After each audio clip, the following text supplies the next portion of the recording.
Adamawa, Akwa-Ibom, Cross River, Delta, Ebonyi, Jigawa, Kaduna, Kano, Ogun, Oyo, amongst others, have been identified to be some of the states at risk of flooding this year.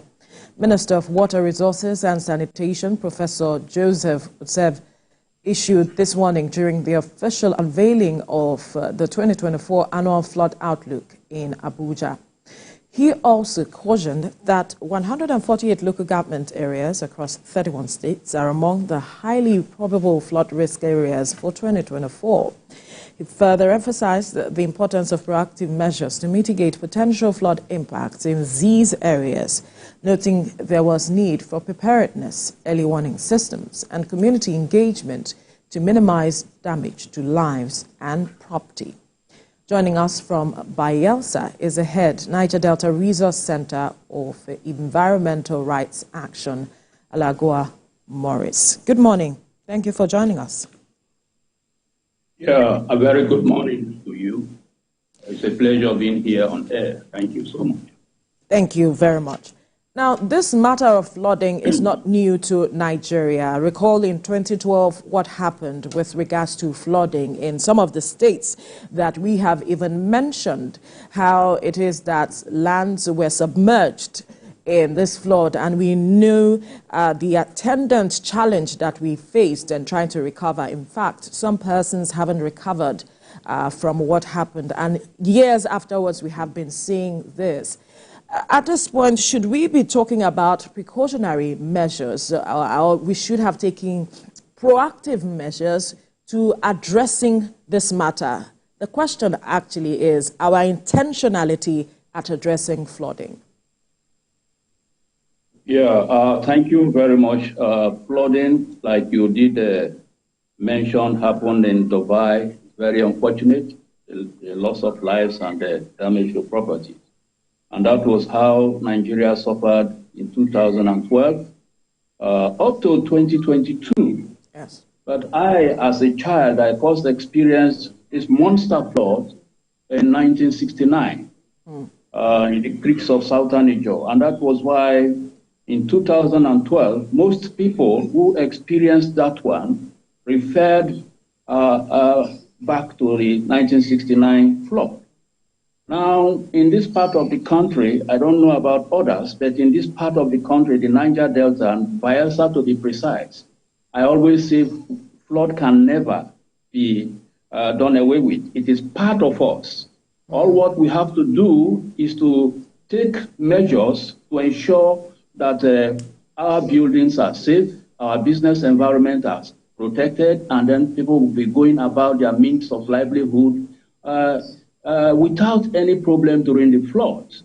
That is what we need to do, and education has provided that sense of duty. The only thing is that the political will to do the needful hasn't been seen at all.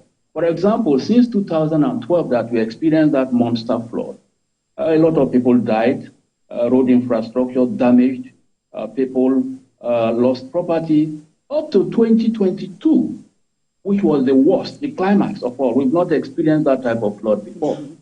And the type of rain that they mentioned happened in Dubai actually happened here.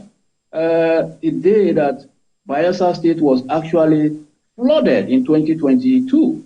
Even here that I am sitting talking to you, this office was also flooded. We evacuated. And it is unfortunate that up till now, since 2022, the road infrastructure that were damaged, up till now, nothing has been done by the federal government.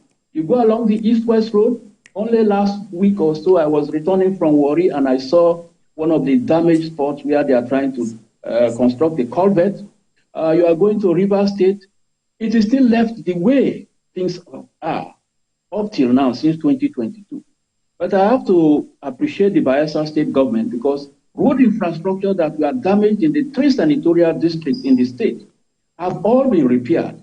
Culverts also provided in places where the public recommended that culverts should be prepared. Because if you do not prepare these culverts and prepare a thoroughfare for water, when the water comes and builds up, the pressure will be so much that it will cause destruction.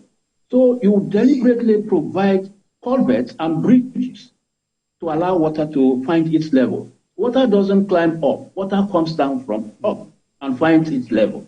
So it is most unfortunate that as we are still talking, the Buhari-led government also asked all the states that were affected then to submit memorandum and to liaise with the humanitarian minister and the Minister of Environment.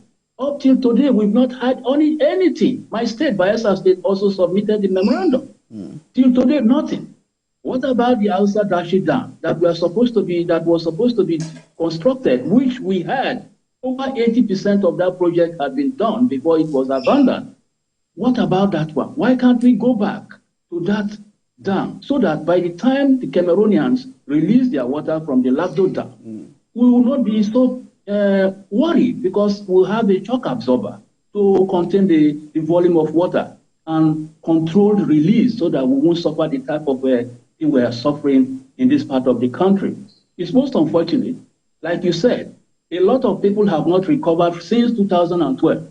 Talking less about the one of 2022. Some people have been, taken out of business. Those in livestock business, their poultry, piggery farm, goatry, or even aquaculture, all gone. Some of them borrowed money. What about those who lost lives? So I think this is a nagging issue that is becoming too much like a broken record. The federal government needs to do something seriously to ensure the protection of lives and property of Nigerians. And the protection of lives and property is a first-line duty of all legitimate governments all over the world. So I don't see any reason why we'll be talking about palliative. Mr. Palliative does not solve any problem. What we need is structural, real surgical operation, environmentally speaking, for us to escape from these monster floods. Okay, so you're passing the bulk to the federal government, but the federal government says it has already told state governors about this prediction and also for them to prepare ahead of time.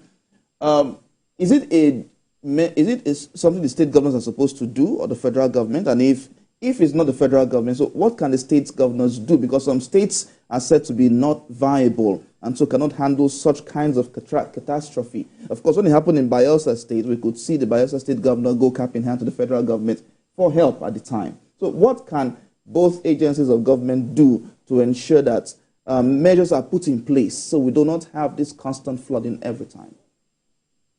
Well, thank you very much. We have a desertification in the north, and then the federal government is taking care of that from time to time. We also have oceanification here in the south, the Atlantic coastline. Then we have this monster flood issue. The ecological fund is domiciled in the presidency. That fund needs to come down. We need to see it work. Well, there is a community here in Bayelsa State where last year I led a team of media people for us to go and see for ourselves, where the ecological fund was properly used to do shoreline embankment, both at the back of the community and at the shoreline. And that community can never be affected by any monster flood. That community is called a Madike community in Ogun local government area. The fund came from the ecological fund. These are the type of things we are talking about. Yes, the state has something to do, but what are the interventionist agencies doing? The Ministry of Niger Delta Affairs, what was it created for? What about the NDDs? These are interventionist agencies that need to take on big projects, not 6 classroom blocks or solar lighting system for our people, things that local governments can do. We need these interventionist agencies to collaborate with state governments to do real capital projects that will be in the interest of our people, not palliatives. So, talking about the Bayelsa State government, yes, the Bayelsa State government has set up a flood and erosion control agency, even though in 2018 the Environmental Rights Action demanded for the establishment of a full-fledged flood and erosion commission to take on these issues head-on with proper collaboration with the interventionist agencies in the country and overseas, properly backed up by law. But the agency being set up by the Doedri-led administration is a step in the right direction. And we'll continue to advocate that it is stepped up to a full-fledged commission and backed by law. So the Bayelsa State government, like I did said, has upgraded the sections of the road that were destroyed by the 2022 monster flood, provided culverts, and even created bypasses in some areas. If you go to some other communities like OD, I was also there, I led a team of media people last year, because we believe in evidence-based advocacy.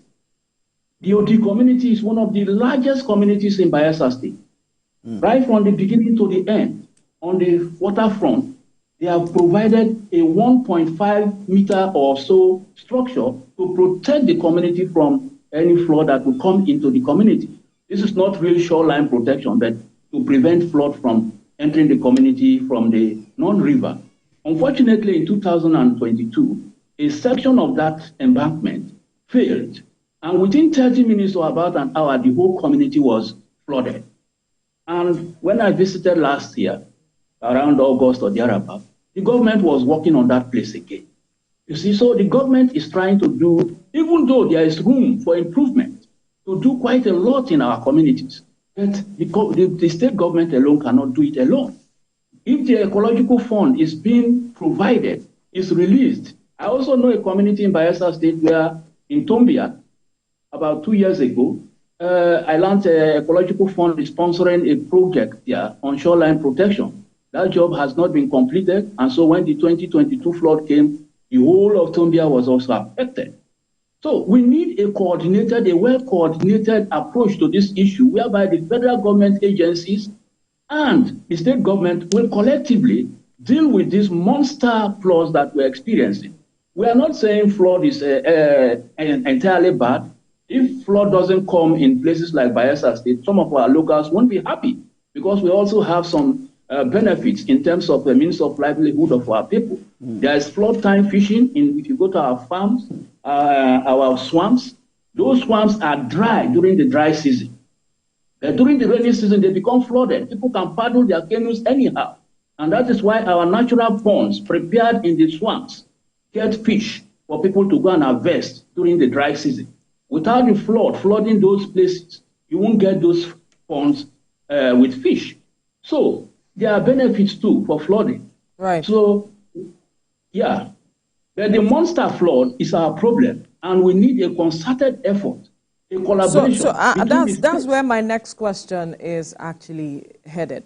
When you're talking about concerted efforts, surgical operation towards addressing this matter at its root, what exactly do you want the federal government to do? I'm here looking at a report, and there are talks about dredging of some of the creeks. Is that what you're talking about? In specific terms, what would you like for government to do? Yeah, first of all, I did mention when Cameroon started the Lagdo Dam, the Nigerian government was advised to come up with its own, and that was the Hausa Dashi Dam. The federal government should go back to complete that project. That will help a lot. Dredging of the rivers, no problem about that. Most of our rivers are still deep, while sand is collecting in certain areas and making certain areas very shallow.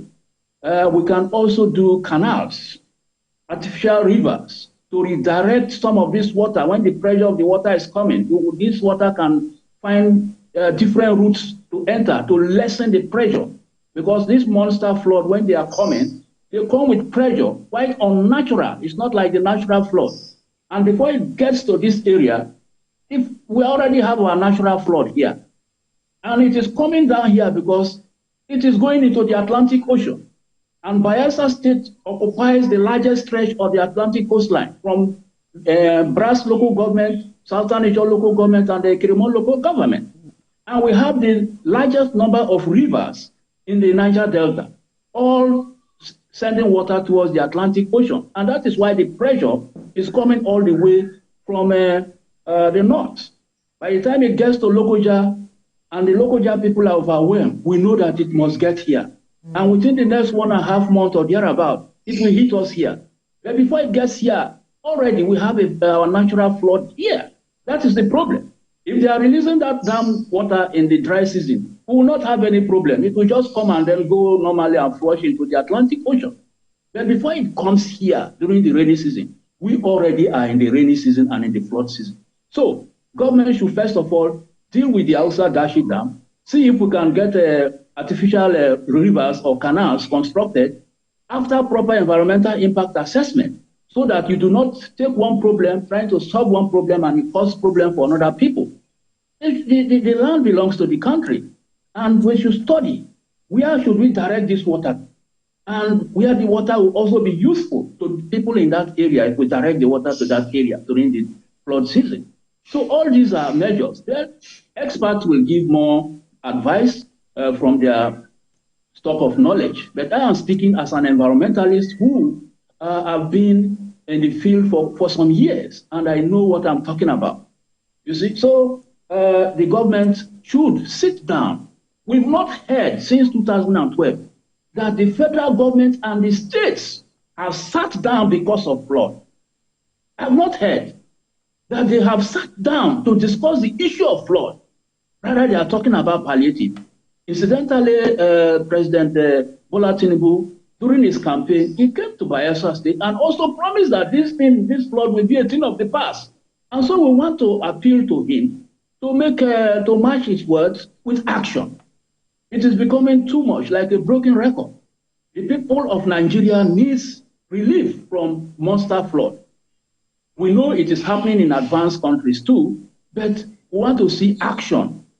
After you take the action and we still have this flood once in a while, we know you have done your best, and then we'll look for further solution to address the issue. But for now, I think all states are also admonished to do their best to ensure blocked drains are cleared. But when monster floods come, it is not about just blocked drains.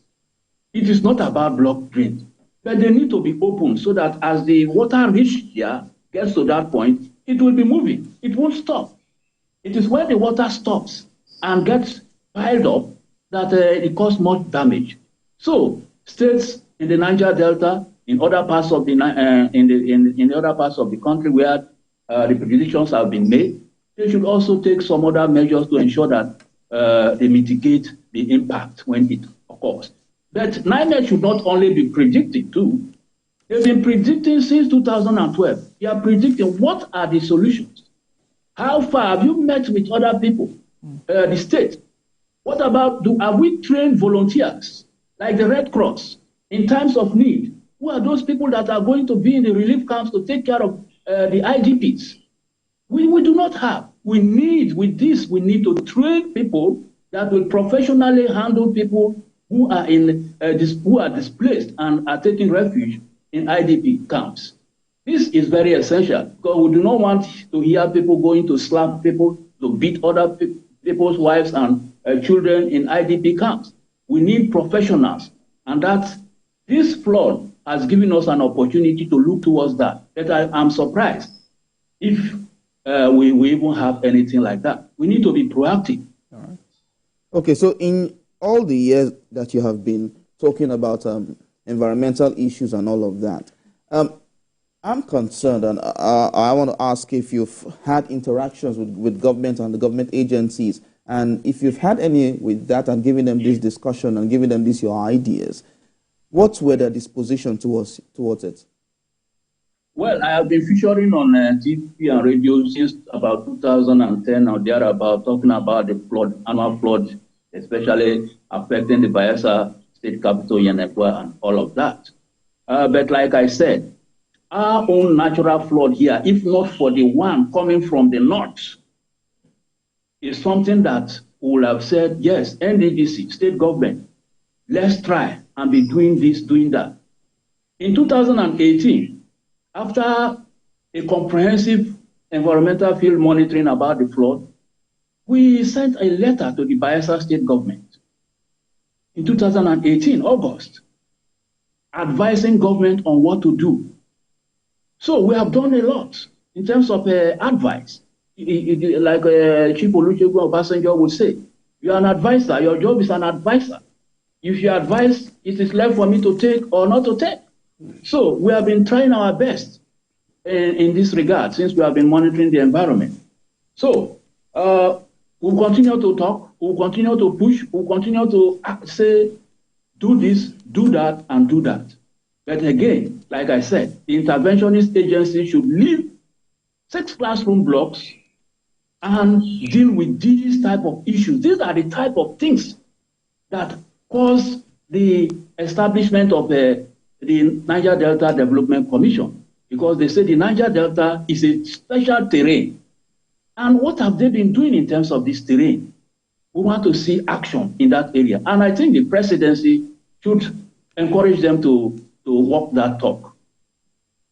Now, let's engage some of the challenges that Bayelsa State faced at the time. We saw a number of persons moved to classrooms. Perhaps if we talk about the implication of this whole matter, it might send home the point that we're trying to prove with regards to this discussion, so that government can take needed action. We saw a lot of persons move out of their houses to schools. Students who are meant to be in the schools could not go to the classrooms because it was occupied by persons, perhaps internally displaced persons. Not necessarily occupied by person, not necessarily occupied by a person. The Bayelsa State government has gone a step ahead to adjust the education calendar in the state and has made provision for flood time vacation.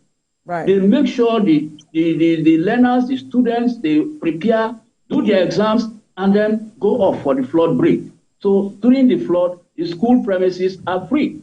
They don't go to school because that is a crisis period where children, the family need to be together. In fact, in 2022, due to public outcry, which we also advocated for, the Bayelsa State government also extended work-free days for the workers, the civil service, for about 2 weeks. 2 weeks work-free for the people to be with their children, with their family.